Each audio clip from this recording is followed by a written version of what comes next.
السلام اخوتي خواتاتي، كي دايرين؟ لاباس عليكم؟ نتمنى تكونوا مزيانين واحوال طيبه بصحه مزيانه. اليوم جيت نشارك معكم واحد طورتيه بالخضره. عندي هنايا هاد الكسكاس راني دايره فيه القرعه ودايره فيه بطاطا ولتحت كاين الزروديه. هانتوما شويه من الحاجه وصافي.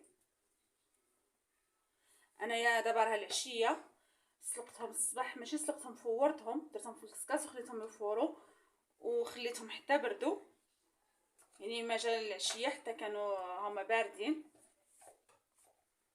عندي هنايا 5 ديال البيضات، عندي الزبده، وعندي هنايا شويه ديال الملحه انا سالقه، راني مفوره دايره لهم الملح، ولكن التفوار ماشي هو السلاق، يعني التفوار كتنزل الملح ما تبقاش بزاف.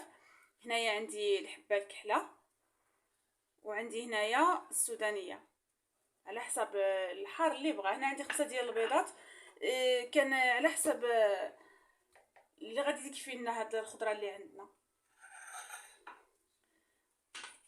انا راني دايره المقله تسخن،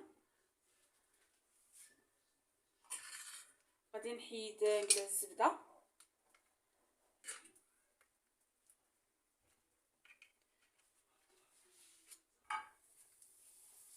راه ما فيها لا بصله لا حتى شي حاجه.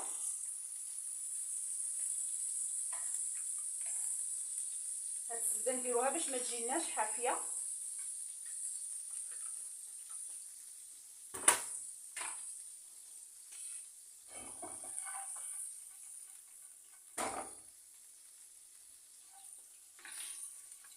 الزبده هي هنايا دابت، انا غادي نزيد ديك الخضره.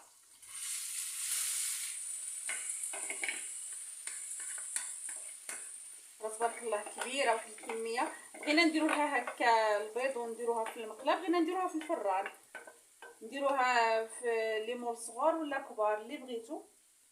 غادي نصوتيها هنا في هاد الزبده،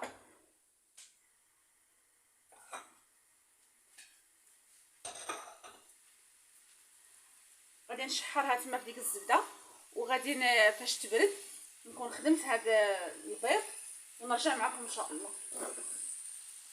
البنات هنا بعد ما شحرت هذيك الخضره درت فيها نص ديال هاد العطريه والنص غادي نديرو في البيض. انا درت 5 ديال البيضات، وحده انا خليتها هنا زياده باش الا كان خاصني نزيد، وراني دايره المقله فيها الزيت تحمى. انا غادي نطرب مزيان ونرجع معكم ان شاء الله. هنايا راني راني زدت ديك البيضه حيت جات لي العماره بزاف وبغيت نديرها غير وحده، ما بغيتش نقسمها. العماره مشات فمي العماره. المهم هذا الخليط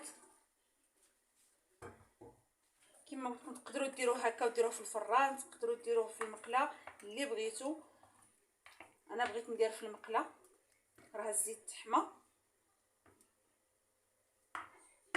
ساهله وبسيطه، ما فيهاش المكونات بزاف، واقتصاديه وحتى حتى صحيه. انا غنديرها في هذه المقله مربعه. المهم هديرها شويه ولكن انا غنخدم فيها.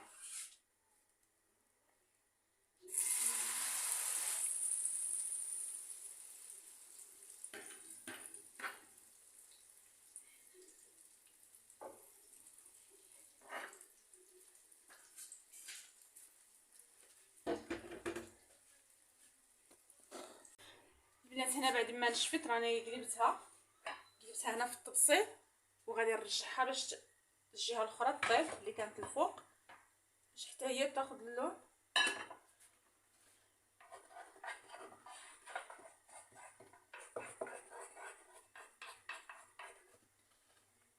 انا كانت لصقت لي شويه هنا في الوسط، ولكن ماشي مشكل، غير تما رجعت داك، ولكن راه ماشي شي حاجه.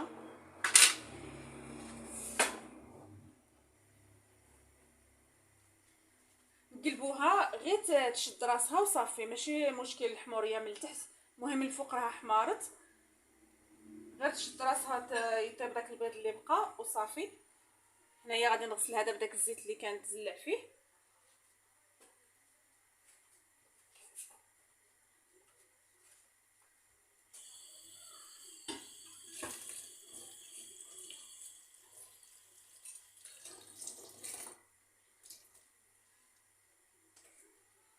كيما قلت لكم الا بغيتو ديروها حتى في الفران ديروها.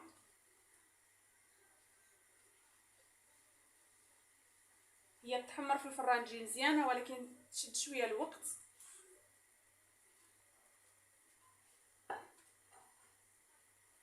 انا نستنى ليها حتى تشد راسها مزيان. ديك الجهه التحتانيه طيب شويه ينشف داك البيض اللي باقي وصافي نحطها. هنايا راها نشفت داك البيض نشف. هاد الرغوه عادي تكون هاد الرغوه هكا ديال البيض. حنا غادي نكبوها هنايا. انا غادي نحطها هنا وفاش غادي تصفى ديك الزيت